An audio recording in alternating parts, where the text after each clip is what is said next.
ನಮಸ್ಕಾರ ಫ್ರೆಂಡ್ಸ್. ನಾನೀಗ ಒಂದು ಮಹತ್ವದ ವಿಷಯದ ಬಗ್ಗೆ ಮಾತಾಡಬೇಕಂತಿದ್ದೀನಿ. ಅದೇನು ಅಂದರೆ ಇಂಡಿಯಾದಲ್ಲಿರೋ ಸ್ಟಾಕ್ ಎಕ್ಸ್ಚೇಂಜ್ಗಳ ಬಗ್ಗೆ ಮತ್ತು ಶೇರ್ಗಳಲ್ಲಿ ಇನ್ವೆಸ್ಟ್ ಮಾಡೋದ್ರಿಂದ ಏನು ಲಾಭ ನಮ್ಮ ಜನಸಾಮಾನ್ಯರಿಗೆ ಅಂತ.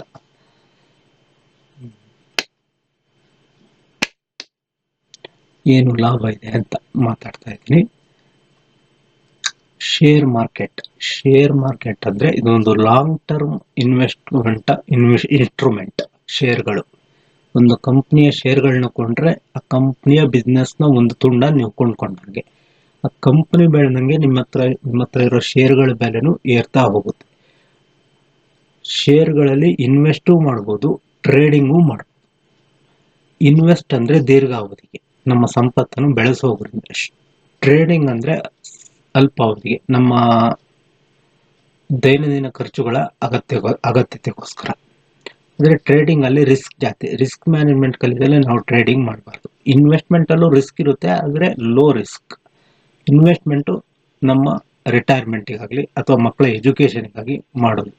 ನೀವು ಕೇಳ್ಬೋದು, ನಮಗೆ ಬ್ಯಾಂಕ್ ಅಕೌಂಟ್ FD ಇಡ್ಬೋದು ಅಥವಾ PPF ಅಕೌಂಟಲ್ಲಿ ಇಟ್ಟರು ನಮ್ಮ ದುಡ್ಡು ಬೆಳೆಯುತ್ತಲ್ಲ ಅನ್ಬೋದು. ಆದರೆ FD ಮತ್ತು PPF ಅಲ್ಲಿ ನಮ್ಮ ದುಡ್ಡು ಬೆಳೆಯೋದು 6-7% ಅಷ್ಟೇ.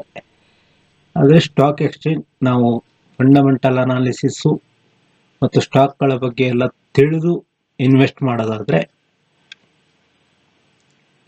ಮಾಡೋದಾದ್ರೆ ವರ್ಷಕ್ಕೆ ಏನಿಲ್ಲ ಅಂದ್ರೂ ನಮ್ಮ ಒಂದು 13-14% ನಮ್ಮ ಸ್ಟಾಕ್ಗಳಲ್ಲಿ ಇನ್ವೆಸ್ಟ್ ಮಾಡಿದ ರೇಟ್ ಸ್ಟಾಕ್ಗಳ ಮೇಲೆ ಹಾಕಿದ್ರೆ ನಮ್ಮ ದುಡ್ಡು 13-14% ಬೆಳೆಯುತ್ತೆ. ಅಂದರೆ ಬ್ಯಾಂಕ್ ಕೊಡೋ FD ಅಥವಾ PPF ಕೊಡೋದಕ್ಕಿಂತ ಡಬಲ್ ರೇಟಲ್ಲಿ ನಮ್ಮ ದುಡ್ಡು ಬೆಳೆಯುತ್ತೆ. ಅಂದರೆ ಸೂಕ್ತವಾದ ಕಂಪ್ನಿಗಳು ಸೂಕ್ತವಾದ ಅನಾಲಿಸಿಸ್ ಮಾಡಿ ಹಾಕಿದ್ರೆ ಅದರಿಂದ ಏನು ತೊಂದರೆ ಇರೋದಿಲ್ಲ, ರಿಸ್ಕ್ ಕಮ್ಮಿ. ಇನ್ನು ಟ್ರೇಡಿಂಗ್ನ ಬಗ್ಗೆ ಹೇಳೋದಾದ್ರೆ, trading buying and selling, supply and demand ವ್ಯತ್ಯಾಸ ಆಗೋದ್ರಿಂದ ಇದರಲ್ಲಿ ನಾವು ಬೈ ಸೆಲ್ ಮಾಡಿ ಒಂದು ಸ್ವಲ್ಪ ದೈನಂದಿನ ಖರ್ಚುಗಳ ಅಗತ್ಯತೆಗೋಸ್ಕರ ಮಾಡ್ಬೋದು. ಅಂದರೆ ಟ್ರೇಡಿಂಗ್ ಸ್ವಲ್ಪ ರಿಸ್ಕ್ ಜಾಸ್ತಿ ಇದೆ. ರಿಸ್ಕ್ ಮ್ಯಾನೇಜ್ಮೆಂಟ್ ಕಲಿತ್ಕೊಂಡು ಟ್ರೇಡಿಂಗ್ ಮಾಡಬೇಕು ನಾವು. ಇಂಡಿಯಾದಲ್ಲಿ ಸ್ಟಾಕ್ ಇನ್ವೆಸ್ಟ್ ಮಾಡೋದಾದ್ರೆ 2 ಇದೆ: NSE, national stock exchange and Bombay stock exchange. National stock exchange ಮತ್ತು ಬಾಂಬೆ ಸ್ಟಾಕ್ ಎಕ್ಸ್ಚೇಂಜ್ ಅಲ್ಲಿ ಎಲ್ಲ ಕಂಪ್ನಿಗಳು ಲಿಸ್ಟ್ ಆಗಿರ್ತವೆ. ಅವುಗಳ ಅಂದ್ರೆ ಒಳ್ಳೆ ಕಂಪ್ನಿಗಳು ಒಂದು 5-10% ಇರ್ಬೋದು ನ್ಯಾಷನಲ್ ಸ್ಟಾಕ್ ಎಕ್ಸ್ಚೇಂಜ್ ಆಗಲಿ ಬಾಂಬೆ ಸ್ಟಾಕ್ ಎಕ್ಸ್ಚೇಂಜ್ ಆಗಲಿ.